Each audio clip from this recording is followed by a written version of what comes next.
زما خو په دې خبره بالکل دا یقین دی چې انشاءالله تاسو به زما په تېرنۍ ویډیو باندې د اکټیو پیسیو وایس چې کومه وه پرزنټ ټینس پکې موږ ایکسپلین کړي وو په هغې باندې به تاسو پوه شوي یې. خو که بیا هم ما نه څه داسې خبره پاتې شوي یا داسې څه ستاسو ذهن کې څه وي چې د هغې تاسو پوښتنه کول غواړئ او هغې باندې تاسو نه پوهېږئ، نو بالکل د هغې باره کې تاسو ما نه پوښتنه کولی شئ په کمنټ باکس کې. انشاءالله زه پوره کوشش کوم چې تاسو نه مسلې حل وباسم او داسې څه پرې نه پر دې ویډیو کې چې هغې تاسو ضرورت یې درته ونه ښیم. دا تاسو له یو کمپلیټ کورس در کوم د اکټیو پیسیو وایس او انشاءالله بس دا ویډیو پارټ 2 دی د اکټیو پیسیو وایس چې دا تاسو ګورئ تاسو مکمل په اکټیو پیسیو وایس باندې پوه شئ. خو که چېرته تاسو زموږ پر چینل باندې نوي یې نو مهرباني وکړئ چینل ته سبسکرایب کړئ او دې ویډیو له لایک ضرور ورکړئ. راځو موږ په دې ویډیو کې زده کوو فیوچر ټینس او پاسټ ټینس او د هغې قسمونه چې په دې کې موږ څنګه پیسیو وایس جملې جوړوو. اوس په څلورم نمبر موږ زده کوو، یعنې دا څلورم ټینس دی. د پرزنټ ټینس څلور قسمونه خو په هغې کې څلورم نمبر چې کوم و پرزنټ پرفیکټ کنټینیوس ټینس په هغې کې پیسیو وایس نه جوړېږي، موږ پرېښیو. نو درې موږ ډسکس کړي وو سیمپل ټینس، کنټینیوس ټینس او پرفیکټ ټینس. اوس به موږ زده کوو پاسټ سیمپل ټینس. سیمپل ټو نور څونه قسمونه دي کنټینیوس ټینس او پرفیکټ ټینس دا به هم زده کوو او د هغې نه بعد بیا فیوچر ټینس زده کوو. نو اوس راځو موږ زده کوو پاسټ سیمپل ټینس چیرې په دې کې موږ څنګه د اکټیو وایس جملو نه پیسیو وایس جوړوو. که سبا چېرته زموږ مخې ته د پاسټ ټینس یا د فیوچر ټینس جملې راشي نو موږ به څنګه هغه پیسیو وایس ته اړوو. نو دلته تاسو له زه یو فارموله در کوم چې په دې فارموله به تاسو عمل کوئ او دا فارموله به ځان ته یاده ساتئ. نو چې کله هم ستاسو مخې ته یو پاسټ ټینس یو سنټینس راځي د پاسټ سیمپل ټینس اکټیو وایس جمله نو هغه به تاسو ښه په اسانه پیسیو وایس ته اړولی شئ. نو راځئ ما سره یو فارموله ده چې زه به کله د اکټیو وایس جملې نه پیسیو وایس سنټینس جوړوم نو زه به لومبی څه لګوم؟ نو زه به لومبی ابجکټ لګوم، ورپسې به هیلپینګ ورب لګوم، بیا ورپسې ترډ فارم اف ورب لګوم، بیا ورپسې بای او ترډ فارم پسې جوخ بای او بیا په اخر کې سبجکټ لګوم. دا ما سره فارموله ده. زه به تاسو له سنټینس در کوم د دې فارمولې مطابق په هغه سنټینس موږ راولو پیسیو وایس ته چې دا فارموله تر څو پورې تاسو ته یاده وکړه تاسو نه بالکل اکټیو پیسیو وایس نه هېرېږي. دا فارموله د ټول دپاره استعمالیږي خو بس لږ غوندې بدلونونه پکې تاسو راولئ چې کله کنټینیوس ټینس راشي بس دا په پای کې لږ غوندې بدلون راولئ. او انشاءالله د دې ویډیو په اینډ کې زه تاسو له کوم ټپس ما راوړی دی که نه په هغې چې تاسو عمل کوئ تاسو نه به هېڅکله اکټیو پیسیو وایس هېر نه شي، د دې اکټیو وایس په نه بالکل ایکسپرټ جوړ شي. نو ویډیو په ظاهره پورې ګورئ او ویډیو باندې به بالکل ځان پوهه کوئ. راځو موږ پاسټ ټینس دا فارموله ولیکله او دې مطابق یو جمله اړو د اکټیو وایس نه پیسیو وایس ته.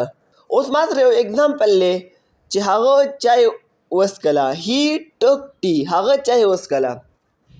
اوس تاسو ګورئ تاسو زما په بله ویډیو کې سبجیکټ ابجیکټ او ورب ښودلي وو.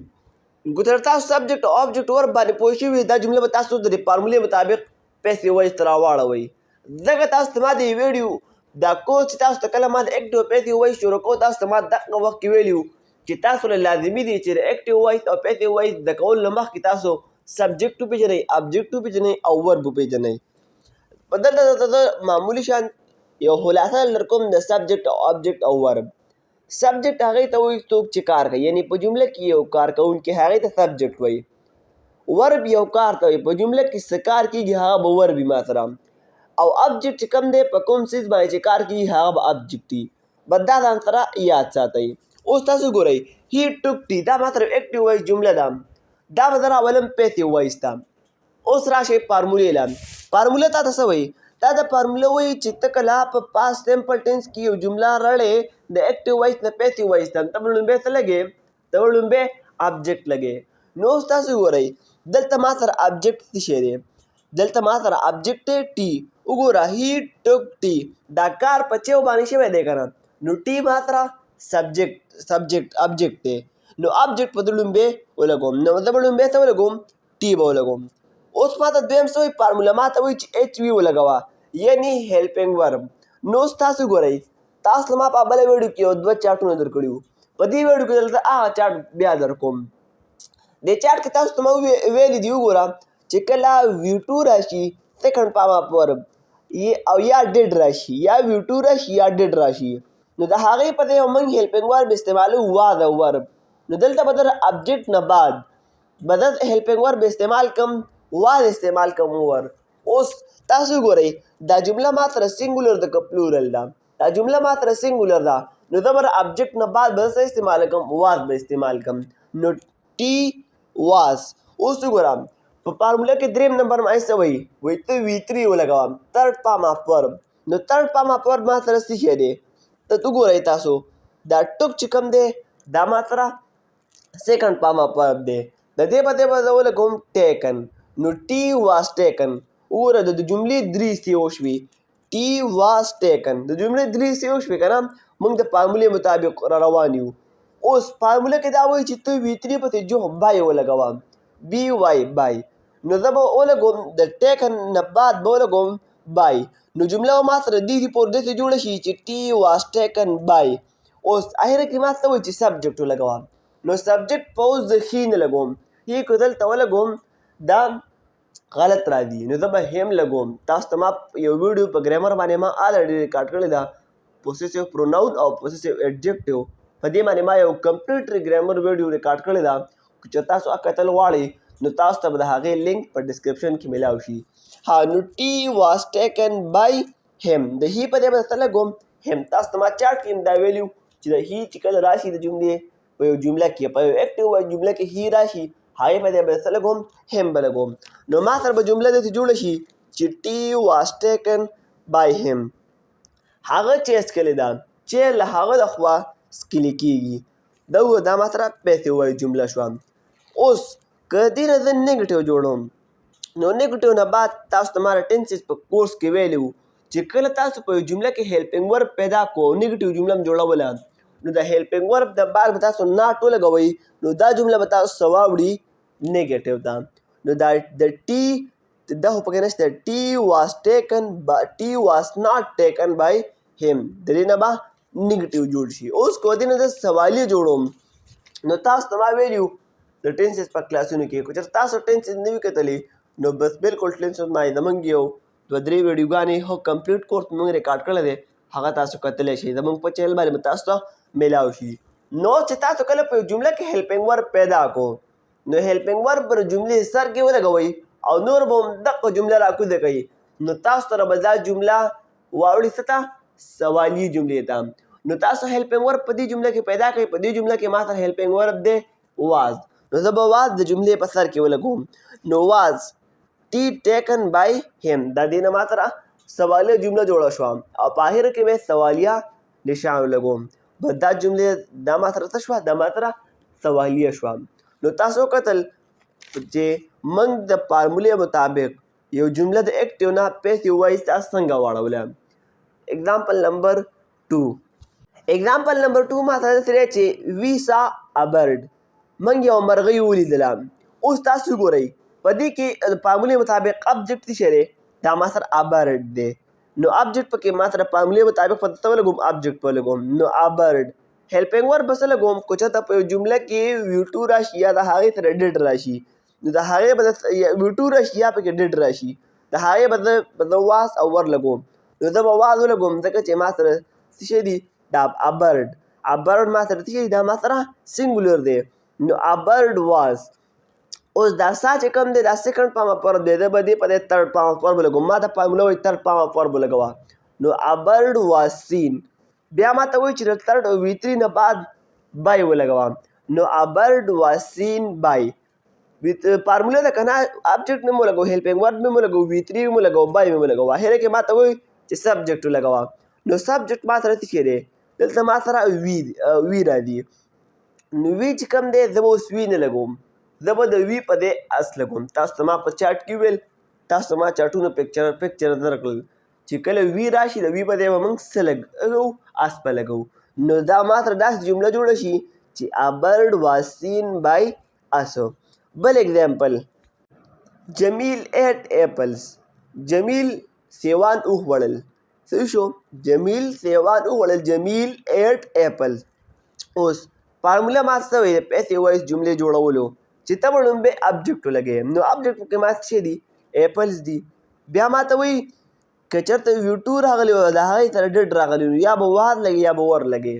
نو دلته ما سره اپل نه دی یو سیو نه دی سیوان دي اپلز نو دا به څه ولګوم دا به ور ولګوم بیا ما ته څه وایي فارموله چې ته وي3 ولګوه دا به ایټن ولګوم بیا ما ته وایي چې وي3 پسې جو بای ولګوه نو ور ایټن بای ان سو اپلز ور ایټن بای او اخر کې ما ته څه وایي چې سبجیکټ ولګوم نو سبجیکټ کې ما څه دی جمیل دی د کې یو چینج نه راځي دا خو یو نوم دی نو اپلز ور ایټن بای جمیل دا ما سره دې څه جوړه شوه دا ما سره د دې پیسې وایي جمله جوړه شوه او تاسو ته ما د نیګیټیو او د سوالي باره کې دا خبره کړې ده چې کله تاسو د یو جملې نه یو سنټنس نه سوالیه جمله جوړوئ نو چې کوم هیلپینګ ورب پکې تاسو وینئ هغه به د جملې سر له راولئ چې کله هم هیلپینګ ورب د جملې سر له راوت د تاسو سره سوالیه جمله جوړه شوه او چې کله هم د دې نه نیګیټیو جمله جوړوله نو دې نه به دا هیلپینګ ورب چې کوم دی دې نه بعد به ناټ ولګوئ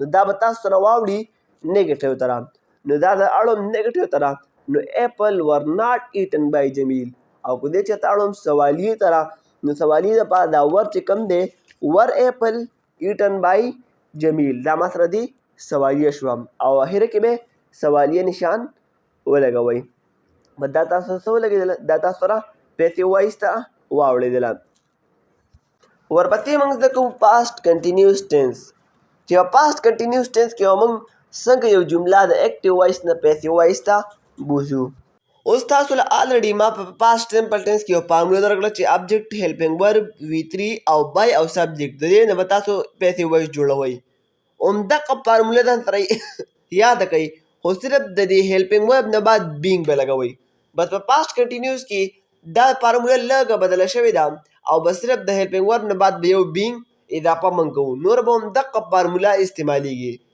دغه فارموله استعمالو او راځو پیسې وایس ته جملې اړو د اکټیو وایس نه نو ما سره اگزامپل دی ها شي واز ډرینکینګ واټر هغې اوبه څښلې په تېر شوي خبره ده د پاسټ د ټینسونو ما الریډي زموږ کلاسونه ریکارډ شوي دي زموږ په چینل باندې موجود دي چې کله پاسټ کنټینیوس ټینس موږ استعمالو نو موږ به د هغه خبرو دپاره پاسټ کنټینیوس استعمالو چې هغه په تېر شوي وخت کې جاري وي نو هغې اوبه څښلې شي واز ډرینکینګ واټر نو دا د اړوند پیسې وایسته نو فارمولې مطابق پته ولګوم ابجیکټ پکې ما څه شی دی واټر څه دی واټر اوس تاسو ګورئ ما سره پکې دغه ما سره فارموله کې دویم نمبر دی هیلپینګ ورب نو هیلپینګ ورب پکې څه لګوم هیلپینګ ورب پکې زه واس لګوم او تاسو ته ما په دریم نمبر څه ویل چې په دریم نمبر پکې موږ څه لګوو بینګ اضافه پکې کوو نو واټر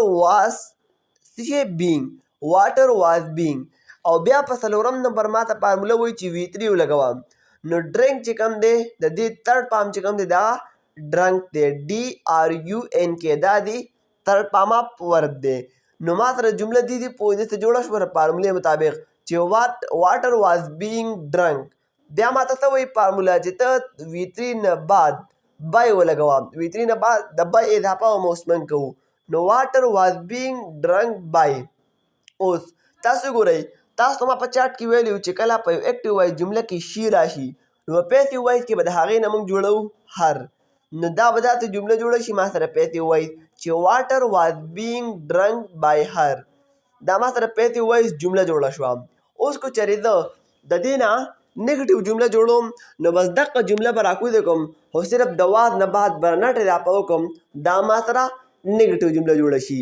نو واټر واز ناټ د واټر د واز او د بینګ په منځ کې به د ناټ اضافه کوم نو واټر واز ناٹ بینګ ډرنک بای هر دا ما سره دی نیګیټیو جمله جوړه شي او د دې موږ سوالیه جمله جوړو نو سوالیه جملې دپاره تاسو ته ما خبره کړې ده چې کله تاسو په یو جمله کې هیلپینګ ورب پیدا کو نو هیلپینګ ورب به تاسو د جملې په سر کې ولګوئ او نور به هم دغه جمله راکوزه کوئ نو واز دا بینګ چې کوم دی دا به پرېږدو واز د واټر بینګ ډرنک بای هر دا ما سره دې څه جوړه شوه دا ما سره دې سوالیه جمله جوړه شوه ورپسې بل اگزامپل موږ زده کوو اگزامپل نمبر 2 هغه هاکي کوله د تېر شوي خبره ده چې هغه هاکي کوله لګیا و نو د هغه دپاره به زه هي استعمال کوم نو هي واز پلینګ هاکي.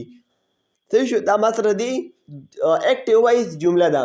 اوس دراړم پیسیو وایس ته. نو ما ته فارموله څه وایي؟ ما ته وایي چې ابجکټ ولګوم. نو ابجکټ پکې ما څه شی دی؟ دا کار په چا باندې کېږي؟ دا ما سره په هاکي باندې کېږي. نو ابجکټ پکې ما سره شي هاکي.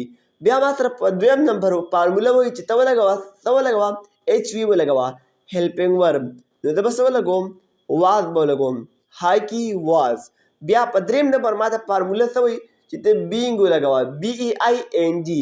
په دې بینګ او په بل بي ډبل ای این په دې کې تاسو فرق لازمي دی. په دې کنټینیوس ټینس کې دا آی این جي والا بینګ استعمالیږي. د دې خیال به ساتئ چې کله پیسې وایس ته جمله اړوئ.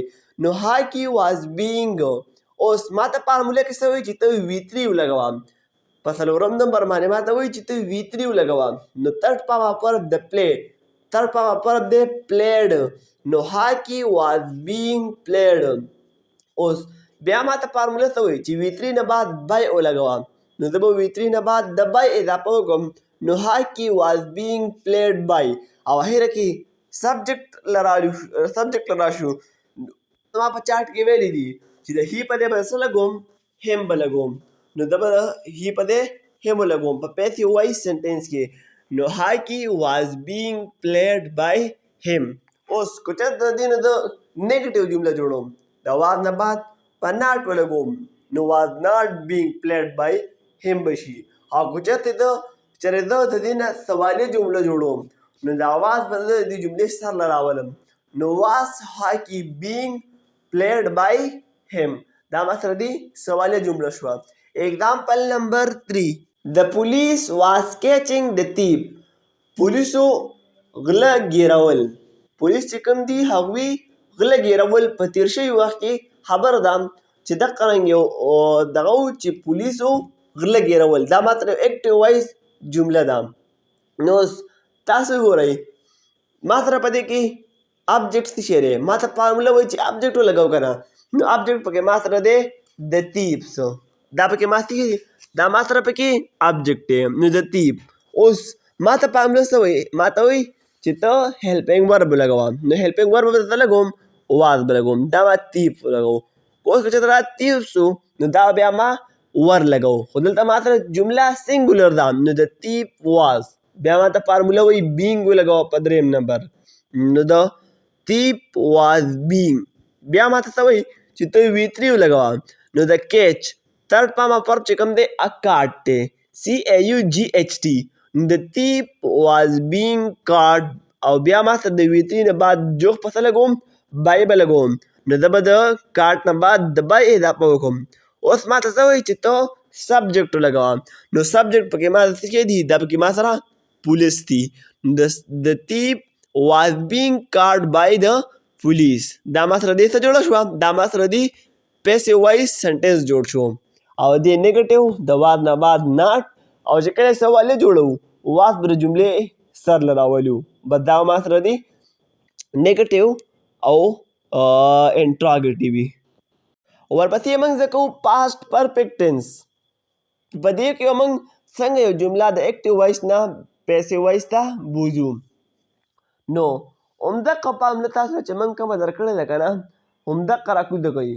خو دا بین چې کوم دی دا به تاسو اوس لر کوي. دلته به تاسو بین لګوئ، BEEN. تاسو ته ما ویلي په چارټ کې چې کله په دې جملو کې موږ عموما هیلپینګ ورب چې کوم دی امدادي افعال دا موږ څه استعمالو؟ دا موږ هیډ استعمالو په دې پاسټ پرفیکټ ټینس کې. نو چې کله په جمله کې هیډ ولیدو او هغه جمله مو راړوله پیسې وایس سره، نو د هیډ نه به څه جوړېږي؟ هیډبین جوړېږي. او همدغه رنګې که تاسو هیو ولیدو د هیو نه به څه جوړ شي؟ هیبین به جوړ شي. دا هیو د دغه دپاره دی. دا تاسو به استعمالیږي پرزنټ پرفیکټ ټینس کې. هلته پاسټ پرفیکټ دلته به صرف هیډ راځي.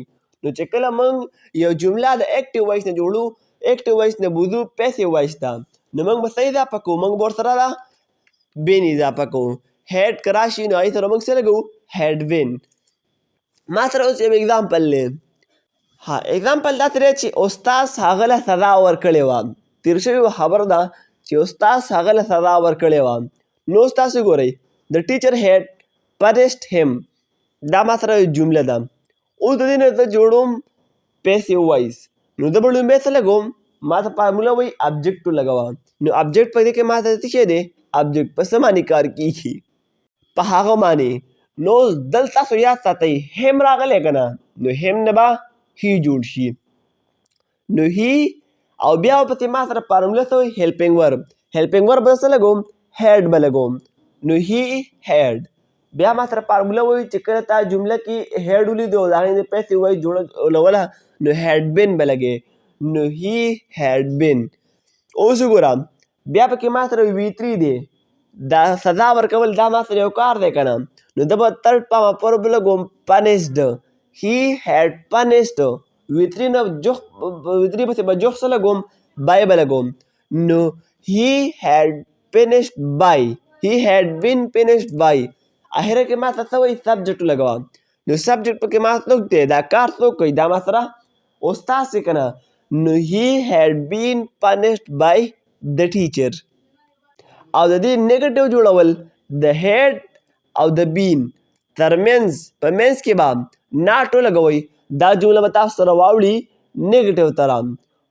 هی هیډ ناٹ بین فینشډ بای د ټیچر. اوس که چېرته د دې سوالیه جوړوئ نو سوالیې دپاره به دا اصول وي چې کله هم په جمله کې هیلپینګ ورب پیدا کو هیلپینګ ورب به جملې سر ته ولګوئ نو هیډ هی بین فینشډ بای د ټیچر. دا ما سره دې سوالیه جوړه شوه. دویم نمبر اگزامپل سمیر تصویر رنګ کړی و. تیر شوې خبره ده چې سمیر چې کوم دی هغه تصویر رنګ کړی و. نو سمیر هیډ پینټډ ا پکچر. اوس که دا د اړوم پیسې وایسته لومبیا به څه لګوم ابجکټ ولګوم. نو په جمله کې تاسو ابجکټ پیدا کوئ. نو ما سره به څه شي ا پکچر دا ما سره ابجکټ شو که نه. بیا ما ته په دویم نمبر وایي چې هیلپینګ ورب ولګوه. هیلپینګ ورب به زه هیډ نه لګوم هیډ بین به ولګوم ځکه چې ما سره دا رولز راکړی شوي چې کله تا په جمله کې هیډ ولیدو چې کله دې پیسې وایي تړولی نو ته به څه لګې هیډ بین به لګې. نو ا پکچر هیډ بین. ها بیا بس ما څه وایي ورپسې جمله کې په فارموله کې ما ته وایي چې وی3 ولګوه. نو ا پکچر هیډ بین پینټډ. بیا ما ته وایي چې په فارموله کې چې ته وی3 پسې جوخت بای ولګوه نو پینټډ بای. او په لاست کې ما ته وایي چې ته څه ولګوه سبجیکټ ولګوه کارکوونکی. په جمله کې تاسو تا پیدا کړئ شابه چې کار څوک کوي. نو که چېرته تاسو په سبجیکټ ابجیکټ ورب باندې پوه شوي تاسو به څه ووایئ اوسو تاسو وایئ چې یاره سمیر په دې کې کار کوي. نو اخر کې ما سره سبجیکټ دی نو سبجیکټ به څه ولګوم سمیر به ولګوم. نو ا پکچر هیډ بین پینټډ بای سمیر. دا ما سره دی پیسې وایز سنټینس جوړ شو. زما امید دی دې نه به تاسو ښه په اسانه باندې نیګیټیو او انټراګیټیو جوړولی شئ. د هیلپینګ ورب نه بعد ناټ د نیګیټیو دپاره او سوالیې دپاره هیلپینګ ورب چې کوم دی هغه د جملې په سر کړي. خو تاسو یاد ساتئ چې دا بین نه دی دا به جملې سر له نه راولئ. صحیح ده دلته چې کوم دی دا هیډ ما سره هیلپینګ ورب دی دا به جملې سر له راولئ. دا به په یاد ساتئ. لاست اگزامپل ما سره دی چې پیشو پیس کلي وو. په تیر شوي وخت خبره ده چې پیشو پیس کلي وو. نو اوس په دا جمله د اړوم پیسې وایسته نو ما سره فارموله وایي څه ولګوه ابجکټ ولګوه. نو دلته ما سره ابجکټ د ملک شو. بیا ورپسې هیلپینګ ورب نو هیډ او بین اضافه نو د ملک هیډ بین. بیا ورپسې وی3 نو ګیون د ملک هیډ بین. بیا وی3 پسې بای نو بای. او په لاست کې سبجیکټ نو ډرنک دی DRUNK. نو د ملک هیډ بین ډرنک بای د کیټ. دا ما سره دی پیسې وایس جمله جوړه شوه. ورپسې دی په څلورم نمبر په دې ټینس کې پاسټ پرفیکټ کنټینیوس ټینس. نو په تاسو ته موږ د دې کورس په سر کې ویلي دي چې په پرفیکټ کنټینیوس ټینس کې کو پریزنټ ټي کو پاسټ ټي او کو فیوچري د هغې پیسې وایس جملې نه جوړیږي. نو دلته به دا موږ پرېږدو او را به شو فیوچر سیمپل ټینس له. راځو دا هم زده کوو چې سبا زموږ مخې ته په فیوچر سیمپل ټینس یو جمله راشي او موږ یې په اسانه باندې د ایکټیو وایس نه پیسې وایس ته بوتللی شو. نو ما سره دې دپاره یو فارموله یوز کېږي چې ابجکټ هیلپینګ ورب وی3 او بای او سبجیکټ. په دې رول مطابق به زه یو جمله د ایکټیو نه پیسې وایس ته اړوم. اوس ما سره یو جمله ده چې هغه به دا نظم وایي She will read this poem. هغه به دا نظم وایي. یو کتاب کې یو نظم دی او درته خبره کوي چې دا نظم به هغه به دا نظم وایي او که دا چېرته پیسې کې وې نو ته به دا وې چې دا نظم به د هغې نه ویلی کېږي دا نظم به د هغې لخوا ویلی کېږي نو ما سره she will read this poem دا ما سره یو سینټنس دی نو دا به زه راوړم پیسې ووایسته نو جمله کې ما څه وایي چې ته لومبې آبجیکټ ولګوه نو آبجیکټ پکې ما سره څه دی this poem بیا ما سره هیلپینګ ورب نو هیلپینګ ورب به زه ولګوم ویل اوس دا رول را یاد کړئ تاسو ته ما ویلي دي چې کله په جمله کې ویل راشي نو د هغې د پیسې ووایي چې کله موږ جوړو نو د ویل نه بعد به څه لګوو بي لګوو ویل بي به لګوو نو this poem will be read دا ما سره څه وشو دا ما سره V3 شو بیا فارموله کې څه وایي چې آبجیکټ به مو لګوو هیلپینګ ورب به مو لګوو V3 به مو لګوو this poem will be read بیا V3 پسې فارمولې ته ګورئ بای نو this poem will be read by اوس د شي نه به څه جوړېږي تاسو ته ما په فارموله کې ویلي دي چې په چارټ کې چې د شي نه به څه جوړېږي هر به ترې جوړېږي نو شي this poem will be read by her اوس که چېرته د دې نه د نیګیټیو جوړوم د ویل او د بي ترمنځ به ناټ ولګوم this poem will not be read by her او که چېرته د دې نه د سوالیه جوړوم دا کوم هیلپینګ ورب چې مې پکې لګولې دا به د جملې سر ته ولګوم نو will this poem be read by her خو دلته هم دا خبره یاد ساتئ چې صرف will تاسو سره هیلپینګ ورب دی کله تاسو سوالیه جمله جوړوئ بي به تاسو نه راولئ د جملې سرله صحیح شو صرف ویل به سرله راولئ او بي به همدغه جملې په منځ کې پاتې شي بل اگزامپل ډاکټر به د مریض معاینه کوي چې ته هسپتال ته ورشې یو اگزامپل داسې ځان سره ذهن کې یو میپ جوړ کړه یو داسې مایند درنه جوړ کړه چې ته هسپتال ته ورشې نو ډاکټر به د مریض معاینه کوي The doctor will examine the patient نو اوس دا جمله تاسو پیسې وایسته راواړوئ نو ما سره فارموله ده لومبی به لګوم آبجیکټ پکې ما سره څه دی د پیشنټ دی بیا ورپسې هیلپینګ ورب ویل دی رول مطابق ویل بي لګي نو زه به څه ولګوم د پیشنټ ویل بي ایگزاماین چې کوم دی دا ما سره فسټ پام اپ ورب دی دې په ځای به څه لګوم تھرډ پام اپ ورب لګوم نو ایگزاماینډ د پیشنټ ویل بي ایگزاماینډ بیا ما ته څه وایي فارموله چې V3 پسې جو ته به څه لګې ته به بای لګې نو د پیشنټ ویل بي ایگزاماینډ بای بیا ما سره څه وایي چې ته سبجیکټ ولګوه نو ته وګوره چې دا کار د چا نه کېږي نو دا کار د ډاکټر نه کېږي د پیشنټ ویل بي ایگزاماینډ بای د ډاکټر اوس که چېرته د دې نه تاسو نیګیټیو جمله جوړول غواړئ که نه نو د ویل نه بعد د نټ اضافه وکړئ او که چېرته د دې نه سوالیه جمله جوړول غواړئ نو دا ویل چې کوم دی دا جملې سر ته راولئ او بي د جملې په منځ کې پرېږدئ دې نه به سوالیه جمله جوړه شي لاست اگزامپل په پاسټ سمپل ټینس کې هغه به زما مدد کوي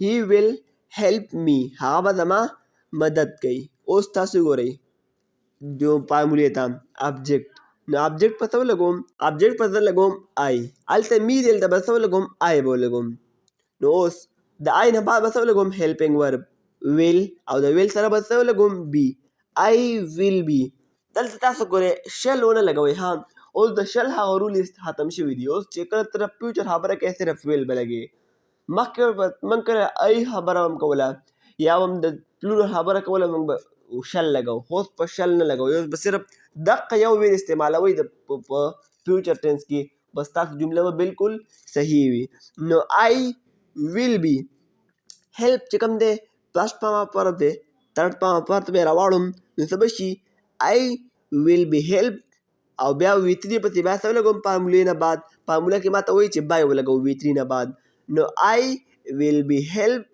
بای او هی چې کوم دی د هی په ځای به څه ولګوم هم به ولګوم نو آی ویل بي هیلپ بای هم ورپسې موږ زده کوو فیوچر کنټینیوس ټینس خو دلته تاسو دا خبره ځان سره په یاد ساتئ چې د پرفیکټ کنټینیوس ټینس سره future continuous tense کې هم پیسې وایس موږ نشو جوړولی د دې پیسې وایس موږ نشو جوړولی دا نه جوړیږي صحیح شو د فیوچر کنټینیوس ټینس په 12 ټینسونه دي ټوټل په دې 12 کې 8 چې کوم دي د هغې پیسې وایس جوړیږي او دا باقي 4 چې کوم دي د هغې پیسې وایس نه جوړیږي نو موږ دا پرېږدو دا کنټینیوس ټینس او راځو فیوچر پرفیکټ ټینس له نو فیوچر پرفیکټ ټینس لپاره ما سره فارموله ده آبجیکټ پلس هیلپینګ ورب پلس V3 پلس بای او پلس اخره کې سبجیکټ ما سره اگزامپل دی چې ما به دروازه بند کړې وي I will have shut the door اوس راشئ دا پیسې وایس ته اړول شروع کوي لومبیا پکې پیدا کوي آبجیکټ بیا پکې پیدا کوي سبجیکټ بیا پکې پیدا کوي ورب په چې دا شیونه پکې پیدا کړل بلکل ستاسو 50% کار چې کوم دی د پیسې وایس ته اړودلو دا وشو نو ما سره په دې کې څه دي آبجیکټ پکې ما سره دی د ډور صحیح شو دا پکې ما څه دي د ډور بیا پکې ما سره وایي چې هیلپینګ ورب ولګوم فارموله کې نو هیلپینګ ورب به څه ولګوم د ډور ویل به ولګوم اوس تاسو ته ما ویلي دي چې دلته تاسو ته څه استعمالیږي په دې پرفیکټ ټینس کې موږ څه ویل هیو استعمالوو نو ویل هیو دی که نه نو په پرفیکټ ټینس کې چې کله په یو جمله کې تاسو ویل هیو ولیدو او هغه جمله م راړوله پیسې وایس له نو ویل هیو بین به لګوئ ویل هیو بین نو د ډور ویل هیو بین پته یې ماته ته وایي چې ته V3 ولګوه نو په پرفیکټ ټینس کې عموما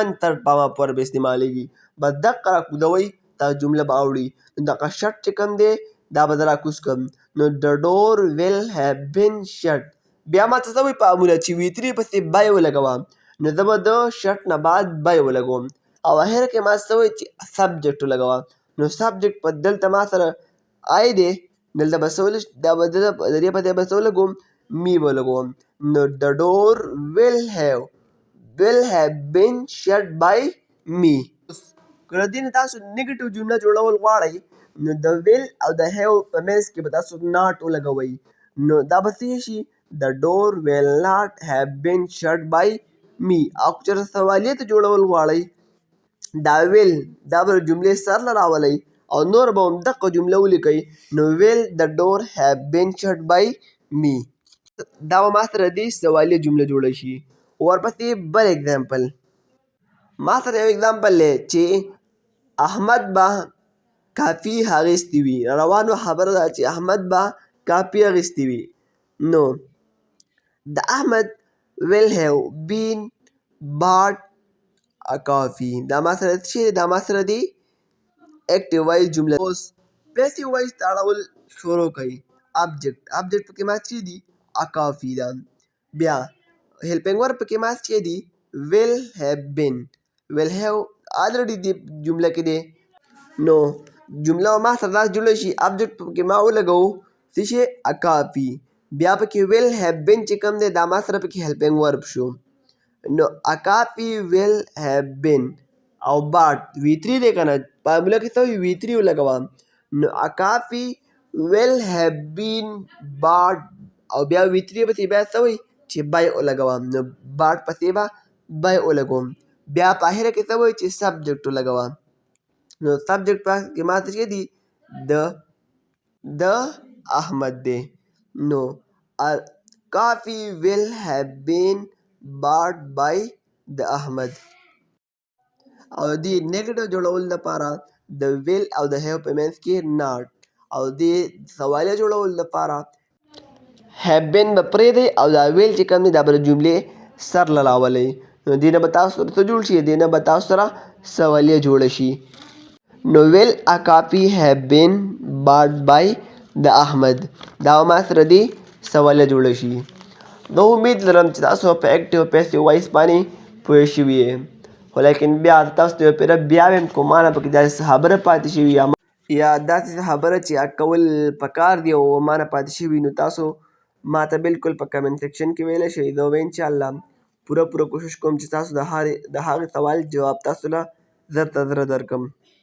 اوس په اخره کې تاسو ته ما دا یوه خبره کړې وه چې زه به تاسو له یو ټریک در کوم چې د هغې په ذریعه به تاسو ایکټیو پیسې وایس ډېر زر زده کوئ او ډېر زر نه بلکې داسې به یې زده کوئ چې تاسو نه به په ټول عمر کې دا هېر نه شي نو بس راځئ اومق فارموله تاسو له زه درکوم چې کله تاسو یو اکټیو وایز جمله پیسیو وایز ته اړوئ نو آبجیکټ پلس هیلپینګ ورب پلس V3 پلس بای پلس سبجیکټ دا فارموله به تاسو ځان سره خامخا یاد ساتئ دا فارموله به تاسو سره پیسیو وایز ته د اړېدو دپاره. اوس کو چېرته کنټینیوس ټینس رالی که نه دا فارموله تاسو سره ده تاسو کنټینیوس ټینس ولیدو داسې لکه یو ټینس هم ولیدو چې په هغې کې پس پامه پر و د هغې سره آی این جي اضافه شوې وه یا پکې یو ایز مهر راغلی و واز ور او ویل بي پکې راغلی و نو به تاسو ته به پته ولګي چې دا جمله ما سره ده کنټینیوس ټینس ده. نو هلته به صرف بس دونه کوئ چې دا هیلپینګ ورب هم کله ولګوو د دې نه بعد به څه لګوئ بینګ به لګوئ BAING والا نور همدغه فارموله به تاسو استعمالوئ. او اوس پرفیکټ ټینس له به راشو د پرفیکټ ټینس لپاره همدغه دا لومړۍ فارموله استعمالیږي د بینګ نه علاوه چې کومه ده ابجیکټ پلس هیلپینګ ورب پلس V3 پلس بای پلس سبجیکټ.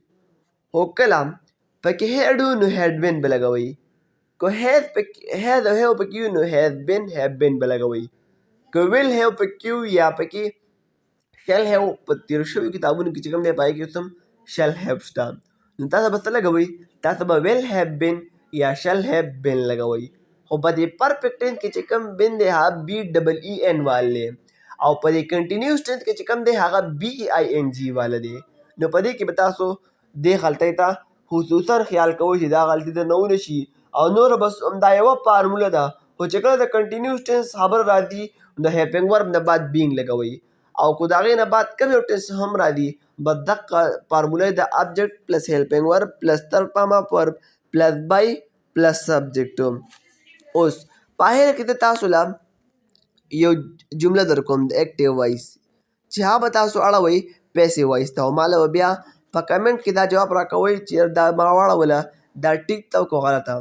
نو زه به هلته په دې خبره هم پوه شم چې تاسو پوره ویډیو مو کتله تاسو اکټیو پیسې وایز زده کړل او که زده هم نه کړل که چېرته زه دا هم ګورم چېرته تاسو په کومه طریقه دا اکټیو پیسې وایز ښیم دا ستاسو دماغ په دې طریقه یې تاسو زده کولی شئ که نو ما ته به دونه پته هم ولګي. نو مهرباني وکړئ چې لا کوم جملې در کوم د تاسو پیسې وایز ته خامخا واړوئ. ما سره یو سنټنس دی چې هی از لرنینګ اکټیو اینډ پیسیو وایز هغه اکټیو او پیسیو وایز زده کوي. او بل ما سره یو سنټنس دی I learned active and passive voice دا یو جمله چې کوم ده دا I learned دې کې تاسو ګورئ سیکنډ پامه پرب دی پکې که نه دا د پاست سمپل ټینس ده او دا بله جمله چې کوم ده دا رپرزینټ کنټینیوس ټینس ده نو دا به تاسو واړوئ پیسیو وایز ته. اوس دلته تاسو ته یو ضروري خبره دا کوم چې کله تاسو دا اکټیو پیسیو وایز زده کوئ نو دې نه مهرباني وکړئ مخکې تاسو کو چېرته تاسو ټینسونو باندې نه پوهېږئ نو ټینسونو کلاس وګورئ. بالکل زموږ چینل باندې یو کمپلیټ کورس د ټینسونو ریکارډ شوی دی چې هغه تاسو کله وګورئ نو تاسو به بالکل له ټینسز ایکسپرټ جوړ شئ او د هغې د وجې به تاسو سره اکټیو پیسیو وایز زده کول ډېر زیات اسان شي او لازمي هم دي چې کله تاسو اکټیو پیسیو وایز زده کوئ نو تاسو سره لومړی ټینسز زده کول پکار دي. را روانه ویډیو پورې په الله م سپارم. والسلام.